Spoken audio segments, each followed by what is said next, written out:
আচ্ছা, বৃষ্টি হইয়া বাড়িঘরের অবস্থা আর নাই। বাড়িঘরের অবস্থা একবারে একবারে নষ্ট হয়ে গেছে।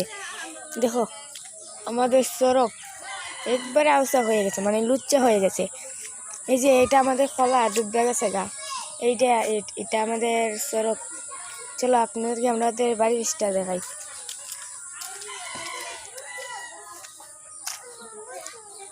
আমাদের বাড়ির পিছ দেখবা আছে গাছ। শুনো, আমাদের বাড়ির পিছটা কিরকম আর একটু কমেন্টটা বলে যাবেন।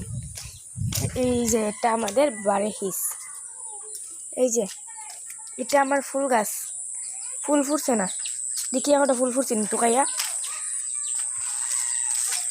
এই যে একটা ফুল ফুটছে, দেখতে পাচ্ছেন গাছ, কত সুন্দর একটা ফুল ফুটছে। তো আমি এটা ছিঁড়বো না, এটা অনেক সুন্দর ফুল। তো গাছ দেখাই আমাদের বাড়ির হিসের অবস্থা।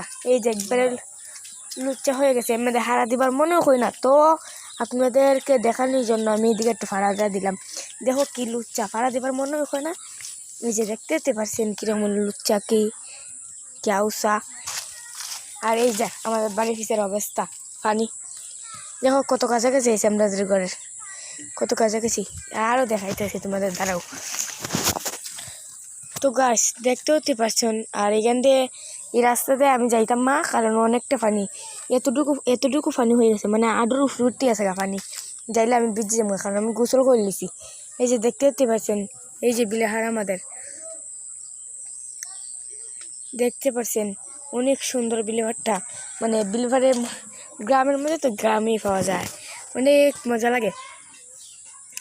এই যে দেখতে পাচ্ছেন কি সুন্দর বিলেহার, আরও সুন্দর আছে হেমে ভিতরে। কারণ আমি যাইতাম মা, নয়তো আপনাদেরকে দেখাইলাম না। আমি তো বললাম অনেকটা পানি, এই জন্য আমি যাইতে পারবো না। দেখতে এই যে দেখো আসমান ওখানে অনেকটা কালার হয়েছে, মেঘ আইতে পারে, খাওয়া যায় না। দেখছেন অনেক সুন্দর। মানে বাড়ি ঘরের অবস্থা নাই কয়েকদিন বৃষ্টি দিয়ে।